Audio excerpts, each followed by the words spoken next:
নমস্কাৰ, মোৰ চেনেলৰ ফালৰ পৰা সকলোলৈ।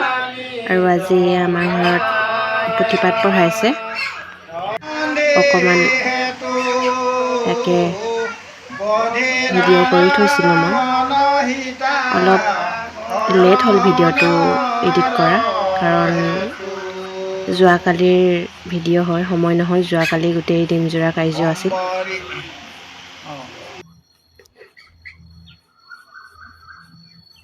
এয়া বাপা নামঘৰত, মোৰ ঘৰুৱা নামঘৰত শৰাই সজাইছে।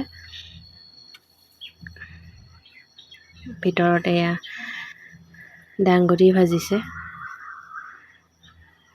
মামীয়ে। খুব গৰম আজি। গৰমত গোটেইখিনিয়ে ভাত চব্জি বনাই ভিজি তিতি একেবাৰে শেষ। কাৰণ বৰষুণ এৰা কেইদিনমান হৈছে আৰু খুব ৰ'দ দিছে। এয়া আলু আৰু পচলা আৰু বিলাহী আৰু জলকীয়া কাটি থৈছে। এইফালে বাহিৰত মাছ ফ্ৰাই কৰি আছে।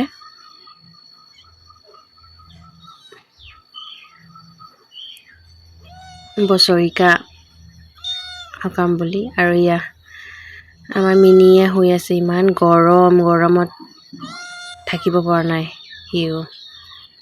আৰু এজনীও, দুজনী, ইফালে এজনী সিফালে এজনী। লগতে মামীয়ে পাপৰো ভাজি আছে। পাপৰ, দাংবডি, পাপৰ, তাৰপিছত ভাত আৰু এইফালে দালি বনাই হৈয়ে গৈছে, ৰেডি হৈ গ'ল বনাই পেলাই।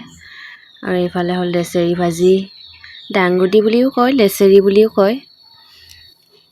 আৰু এইফালে পচলা ভাজি মাছৰ মূৰেদি। আৰু এইফালে কাবেলি বুট আৰু তিলৰ চাটনি। আৰু এইফালে মাছৰ ফ্ৰাই। আৰু এইফালে সৰিয়হ বিলাহী দি মাছৰ জোল। তেনেকেই আৰু ৰেডি হৈ গৈছে ভিতৰত চব। আৰু এইফালে বাহিৰত পুথিপাঠটো সামৰিছে আৰু এয়া মাছাল বিলাইছে। খুব গৰম আজি। আৰু মায়ে চাউল ঠিক কৰি আছে বাহিৰৰ কাৰণে, বা ৰান্ধনিৰ কাৰণে, বাহিৰত কাম কৰি থকা মানুহবোৰৰ কাৰণে। আৰু ভিতৰত এয়া পাপাই ভকতসকলক চাউল দিছে।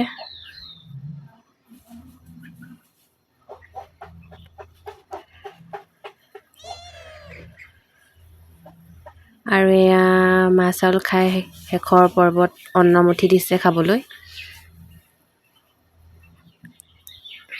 অন্নমুঠি দিয়া হৈছে ভকতসকলক খাবলৈ। খুব গৰম আজি। আৰু এয়া মা আৰু পাপাই ভকত সেৱা লৈছে, লাষ্ট বিদায়, শেষৰ সময়। ইমানেই মোৰ মিনি ব্লগটো। ভাল পালে জনাব। ধন্যবাদ।